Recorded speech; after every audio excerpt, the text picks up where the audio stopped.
10 short series में आप सभी का स्वागत है। आज वह टॉपिक लेके आते हैं।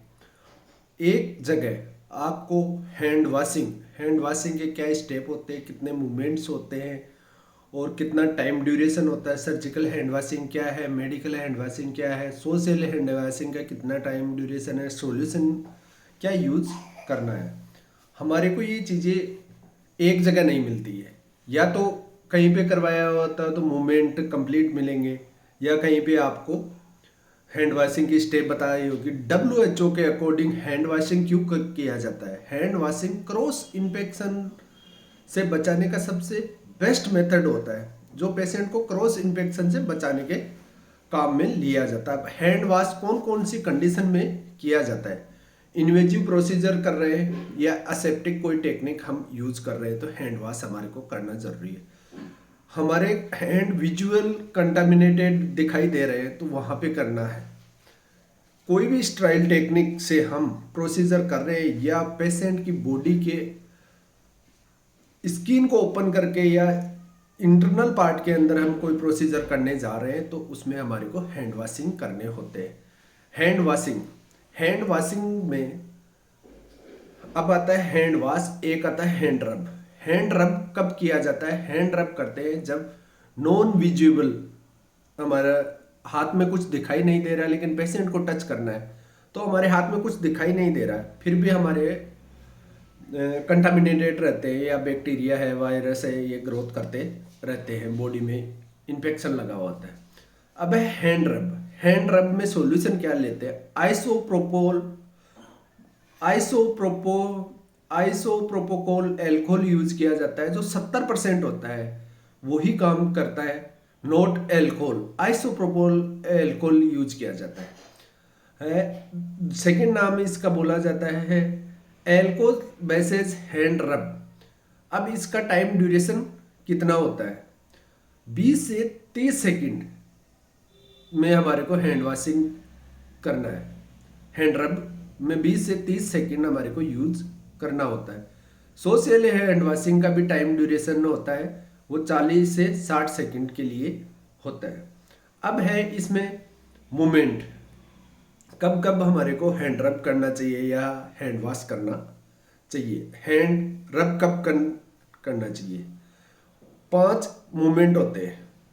जहां हम हॉस्पिटल में काम करते हैं पेशेंट के सराउंडिंग एरिया में, तो वहां पे 5 मूवमेंट होते हैं।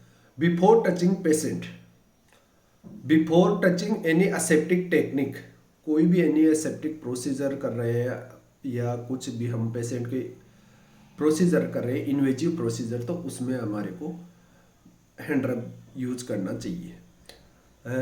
After touching the patient, after touching the surrounding area, जैसे पेशेंट को, बेड को है, मॉनिटर को है, फाइल को हमने टच किया तो हमारे को हैंड रब यूज करना चाहिए। और एनी प्रोसीजर डन कर दिया उसके बाद में भी हमारे को हैंड वॉश करना चाहिए। Before touching patient, after touching patient, before any procedure, aseptic any procedure, after any procedure, और after touching the surrounding area या पेशेंट इक्विपमेंट्स को हम यूज करने के बाद में जो करते हैं हैंड रब। ये इसके 5 मूवमेंट है। अब है स्टेप आती है 6। हैंड वॉश में स्टेप आती है WHO के अकॉर्डिंग 6 होती है, जिसमें होती है राइट पाम और द लेफ्ट डोर्सम, इसको 5 बारी करना है, फिर इसको 5 बारी इधर करना है, फिर राइट पाम और the left dorsum second step है, और फिर अपोजिट इनको करना होता है। फिर इंटरलेसिंग आता है, फिर आता है ये से इनको हमारे को टक को फिंगर्स के पीछे से क्लीन करना होता है। फिर थम्स को क्लीन किया जाता है, थम्स को ऐसे क्लीन किया जाता है। इसके बाद में हमारे को करना होता है नेल्स को क्लीन करना होता है, फिर कलाई को क्लीन किया जाता है। ये है हैंड वॉशिंग की 6 स्टेप। अब है हैंड वॉशिंग के मेन 2 टाइप्स होते हैं, मेडिकल और surgical hand washing. Medical hand washing तो को ही सोशल हैंड वॉशिंग बोला जाता है। सर्जिकल हैंड वॉशिंग है, ये हमारे को इन्वेजिव प्रोसीजर करने के दौरान हमारे को करना चाहिए। इसमें सर्जिकल में जो ओटी या ऑपरेशन थिएटर में हम पेशेंट के वो प्रोसीजर या सर्जरी करते हैं तो उससे पहले करते हैं तो उसको क्या बोला जाता है, स्क्रब बोला जाता है। स्क्रब और सर्जिकल हैंड वॉशिंग में टाइम ड्यूरेशन का डिफरेंस होता है, सॉल्यूशन सेम होता है। सॉल्यूशन कितना लिया जाता है, सोप एंड वाटर हमारे को कितना लेना होता है, 3 से 5 ml, 2 या 3 पब जिस हमारे हैंड रब डाला होता है हॉस्पिटल में, उसमें एक पब में 1.5 ml के आसपास में उसमें सॉल्यूशन आता है और 3 से 5 ml हमारे को टोटल लेना चाहिए। मेडिकल हैंड वॉशिंग का टाइम ड्यूरेशन होता है 40 से 60 सेकेंड्स होता है।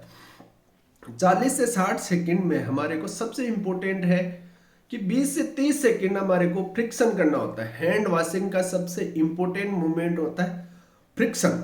फ्रिक्शन सबसे इंपॉर्टेंट मूवमेंट है और वो 20 से 30 सेकेंड करना चाहिए। मेडिकल हैंड वॉशिंग में होता है एल्बो टू व्रिस्ट, एल्बो को करना है और इधर हमारा पानी का फ्लो होना चाहिए व्रिस्ट से एल्बो की तरफ, व्रिस्ट से एल्बो की तरफ पानी का फ्लो होना चाहिए। और इसमें टोटल स्टेप होती है WHO के अकॉर्डिंग 7 स्टेप्स होती है। अब है कि surgical hand washing. Surgical hand washing में वाटर फ्लो चेंज हो जाता है।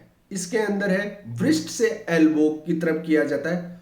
अब वो वह हमारे पेल्विक एरिया से हमारे को ऊपर रखने होते हैं, हैंड वॉश ऐसे रखने होते हैं। अब है कि स्क्रब में सर्जिकल हैंड वॉशिंग में टाइम ड्यूरेशन कितना होना चाहिए, 3 से 5 मिनट होना चाहिए। अब स्क्रब में 5 से 10 मिनट, WHO के अकॉर्डिंग 5 से 10 मिनट होता है। या तो 2 टाइम हमारे को हैंड वॉश करना होता है या उसको 5 से 10 मिनट तक हमारे को रब करना होता है। और इसमें टोटल 7 स्टेप होती है। 7 स्टेप के अंदर क्या होता है कि लास्ट में सुमन के को फॉलो करना है और वाटर का फ्लो लास्ट में, जैसे हमने कलाई को अच्छे से क्लीन कर लिया ब्रेस्ट को, उसको वाटर फ्लो से वॉश करना होता है। ये है क्रॉस इन्फेक्शन से बचाने का सबसे बेस्ट तरीका है और WHO की गाइडलाइन के अकॉर्डिंग है ये। और आपको ऐसे ही वीडियो चाहिए तो चैनल को लाइक करें, शेयर करें, सब्सक्राइब करें।